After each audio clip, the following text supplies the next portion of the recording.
Wesh la Famax, on se retrouve pour le débrief du match entre le FC Barcelone et le Bayern Munich. Victoire 3-0 du Bayern Munich.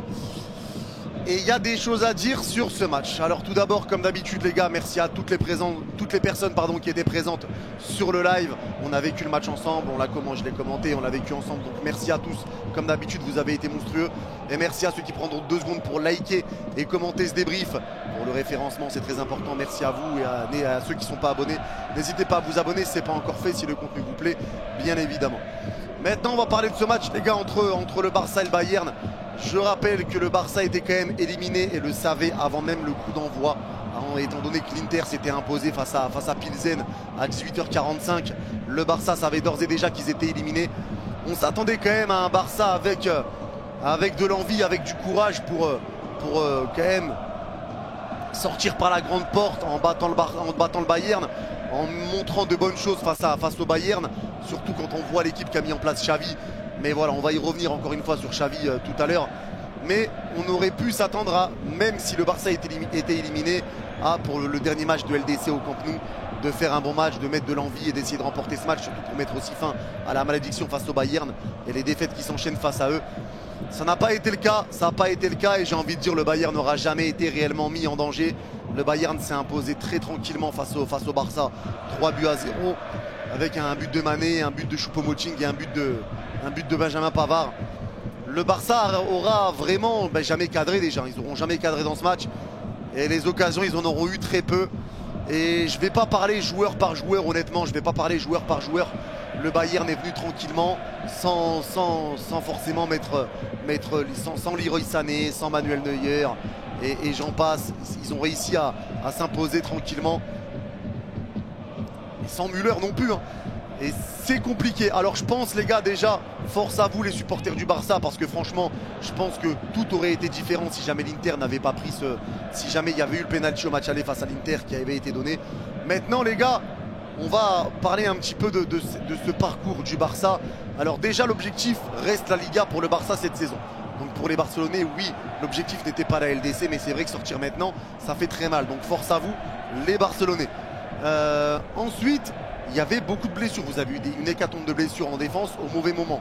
Araujo, Christensen, Koundé, Bellerin, ça a forcé à mettre des piquets, etc. qui ont clairement tué le Barça.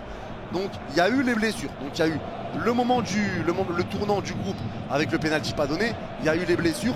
Mais on ne peut pas se cacher derrière tout ça dans tous les cas. Mais pour moi les gars, il y a un troisième fautif et ce fautif là c'est Xavi. Je vais vous donner mon avis les gars. Dites-moi vous ce que vous en pensez. Mais pour moi, Xavi est responsable également. Parce que face à l'Inter, il met 2 fois Gavi au match aller, au match retour, alors qu'il voit très bien que, et je pense que même les supporters du Barça réclamaient Kessié pour ce match-là face à l'Inter. Il a mis Gavi, il force encore avec Busquets, alors que De Jong le fracasse. Clairement, il faut dire les termes les gars, De Jong fracasse Sergio Busquets devant la défense. Il met Pedri sur le côté gauche, il n'y a pas vraiment de sens. Juste que parce que face à Bilbao dimanche, il y a Gavi qui a joué côté gauche et le Barça a gagné 4-0, donc il a voulu refaire la même chose. Mais c'est pas comme ça que ça marche. Mais il force de trop avec Busquets. Il force trop. Pour moi, il y a des mauvais choix qui sont faits. Ne pas mettre Kessié face à l'Inter, forcer avec Busquets, mettre Pedri sur le côté gauche. Il a déjà fait Pedri, mais c'est pas la meilleure des solutions. Pour moi, il y a des choix qui ne sont pas bons de la part de Xavi. Alors oui, il y a des fois, il n'a pas le choix avec la défense, avec toutes les blessures. Mais pour moi, il y a vraiment des mauvais choix qui sont faits de la part de Xavi. Et il est aussi responsable. Il est aussi responsable de cette élimination à mes yeux. Dites-moi, je ne sais pas si pour vous Xavi reste l'homme de la situation, si vous lui faites confiance ou pas, mais je sais que Xavi commence vraiment à diviser un petit peu au niveau des avis. J'ai fait un sondage tout à l'heure, c'était 52% qui voulaient que Xavi soit licencié et 48% qui voulaient que Xavi reste. Maintenant, je pense que Xavi doit rester quand même. Après, Xavi n'a pas prouvé encore pour le moment, les gars. Il a entraîné au Qatar, etc. Donc forcément, pour le moment, c'est un petit peu compliqué pour Xavi. Mais franchement, je suis surpris que le Barça se fasse éliminer de cette Ligue des Champions. Je suis surpris, on s'y attendait déjà à partir du moment où il y a eu le match nul 3-3 face à l'Inter. Mais je suis assez surpris que le Barça se fasse sauter. Ils seront donc barragistes de l'Europa League. On verra bien évidemment ce que ça va donner en Europa League. Mais c'est vrai que c'est assez surprenant dans ce match-là, clairement, ça a manqué d'envie. Ça a manqué d'envie. On voyait que les Barcelonais étaient réellement affectés, que voilà, il n'y avait pas réellement d'envie, donc c'était peut-être un risque de mettre l'équipe type du côté de Xavi. C'était peut-être un risque, mais je pense que voilà, les joueurs auraient dû offrir un dernier but au Camp Nou à ses supporters, parce que je tiens à féliciter les supporters du Barça qui chantaient tout le match, malgré le fait que le Barça soit éliminé, malgré le fait que le Barça était en train de perdre 2-0. Les supporters du Barça au Camp Nou chantaient et encourageaient l'équipe. Et ça, c'est des belles images. Et c'est le football qu'on aime, des supporters qui sont là, peu importe, dans les meilleurs comme dans les mauvais moments. Ils sont présents, ils ont encouragé leur équipe. Et c'est beau à voir, franchement, c'est beau à voir. C'est beau à voir. Après, voilà, le Bayern était au-dessus, clairement. Après, on n'a pas eu le match qu'on aurait eu si l'Inter n'avait pas gagné, parce que le Barça serait venu avec d'autres intentions. Mais ça a été trop compliqué. Ça a été trop compliqué pour le Barça. Ça a été trop dur, les Bavarois ont mis un bon pressing en place, ils ont bien géré leur match. Il n'y a pas eu réellement, Ulreich n'a pas été mis réellement en danger. J'ai envie de dire les gars, c'est mérité ce soir. La victoire 3-0 du Bayern, elle est méritée. Le Bayern en ayant fait tourner, Nagelsmann en ayant fait tourner, qui confirme et qui valide sa première place dans cette Ligue des Champions. Le Bayern qui va être un adversaire redoutable. Bravo à Sadio Mané qui a fait un très bon match. Et on voit que Sadio Mané sur le côté gauche, c'est clairement un joueur différent. Plutôt que de le mettre en pointe où Nagelsmann insistait, Sadio Mané à gauche fait énormément de bien. C'est lui qui ouvre le score intelligemment en se mettant devant Bellerin sur une superbe ouverture en profondeur. Je ne me souviens plus de qui, mais je crois que c'était Denis Abri.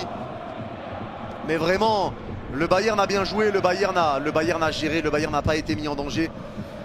Et les Barcelonais peuvent s'en prendre, j'ai pas envie de dire qu'à eux-mêmes, parce qu'il y a eu des erreurs d'arbitrage, etc.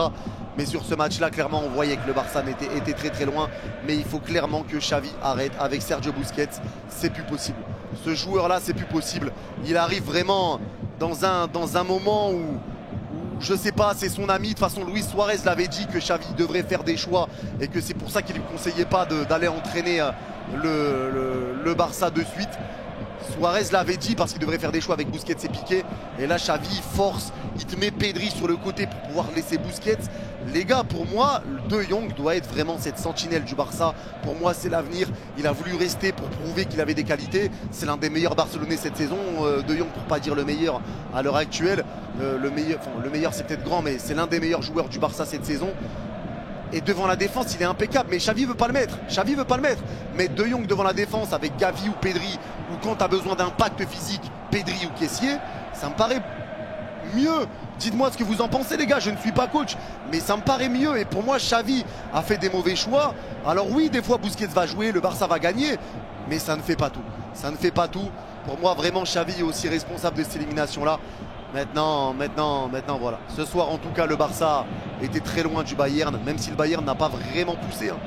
Le Barça était très loin du Bayern. Et c'est comme ça, défaite 3-0 au Camp Nou pour ce dernier match à domicile en Ligue des Champions. Il restera le match à Pilsen qui comptera pour du beurre. En tout cas, voilà. N'hésitez pas à me dire vous ce que vous en avez pensé en commentaire. Merci à tous ceux qui prendront encore 2 secondes pour liker et s'abonner et mettre un petit commentaire si ce n'est pas encore fait. Nous, on se revoit samedi les mecs pour le prochain live. PSG 3 à 16h, match à 17h. Et Barcelone-Valence, enfin Valence-Barcelone à 20h, match à 21h. Merci à tous les amis d'avoir suivi ce débrief. Prenez soin de vous, pas de bêtises, vous êtes des gars. Bye bye. Prenez soin de vous les mecs.